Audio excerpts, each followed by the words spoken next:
Good afternoon তরফ তো দেখো আজকে 23 ফেব্রুয়ারি। তো আজকে ডাউন সাইডে একটা ট্রেড নেওয়া হয়েছে বিটিসিতে। তো দেখো ট্রেডের লজিকটা দেখাই। দেখো ফার্স্টে কিন্তু মার্কেট একটা ডাউনফল দিয়েছে, ডাউনফলে দিয়ে তারপরে কিন্তু একটা কনসলিডেট মুড়ে গেছে। তো এইখানে যেটা দেখা যাচ্ছে, দেখো এই যে পরপর যে ক্যান্ডেলগুলো তৈরি হয়েছে, এই ক্যান্ডেলগুলোর ভিতর এই যে ক্যান্ডেলটা দেখতে পাচ্ছ, এটা কিন্তু সব থেকে স্ট্রং ক্যান্ডেল। দেখো এই ধরনের ক্যান্ডেল যখনই আসে তখনই কিন্তু মার্কেটে একটা বড় মোমেন্টাম আসে। দেখো যখন এই ক্যান্ডেলটা দিয়েছে তারপরে যে উপরে পাম্প করেছে, এখানে মেনটি নিয়েছি। আর দেখো নিচে এই যে জোন রয়েছে 19 টু এই পর্যন্ত গেলে 19 পাবে, এবং কিন্তু এই জোনটা অনেক বড় রয়েছে, যার জন্য এখানে ট্রেডটা নেওয়া হয়েছে। ওকে, তো দেখা যাক কী করে মার্কেট, তারপরে দেখা যাবে আপডেট।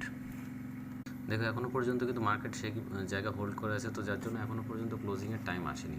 আর একটু ওয়েট করে দেখা যেতে পারে, যদি এটা যদি উপরে গিয়ে ক্লোজ করে তাহলে এটা ট্রেড থেকে বেরিয়ে যেতে হবে। আর যদি এখানেই যদি সাস্টেন করতে থাকে তাহলে আবার নিচের দিকে ডাউন সাইডে পুরো টার্গেট হিট করতে পারে।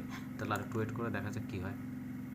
দেখো এই যে ক্যান্ডেলটা তৈরি হয়েছে, এই ক্লোজিংয়ের পর দেখতে পাচ্ছ নিচ দিক থেকে যে এই যে রিজেকশন এসছে, এর মানে হচ্ছে এখানে সেলার্সের বায়ার্সের প্রেশার বেশি, যার জন্য এই ক্যান্ডেলটা কিন্তু খুব একটা ডাউন সাইডে যাওয়ার ক্যান্ডেল নয়।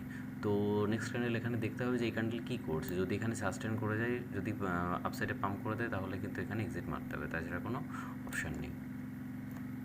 আর একটা জিনিস দেখো, যদি এই ক্যান্ডেলটা যদি এখানে গ্রিন ক্যান্ডেলে ক্লোজ দেয়, ছোটো ক্যান্ডেল স্মল হয়ে স্মল বডি দিয়ে, তাহলে বুঝতে হবে যে বায়ার্স এখানে কিন্তু উইক। তাহলে আমরা কিন্তু আরও হোল্ড করতে পারবো, পুরো টার্গেট পর্যন্ত হোল্ড করা যেতে পারে যদি এখানে স্মল ক্যান্ডেল বানায় বডিযুক্ত।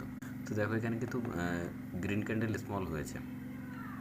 তো দেখো আবার ক্যান্ডেল কিন্তু পাম্প করে উপরের দিকেই চলে যাচ্ছে। তো এখন বাইরে যেতে হবে, এই জন্য এখানে এক্সিট মারছি, যা প্রফিট হয়েছে।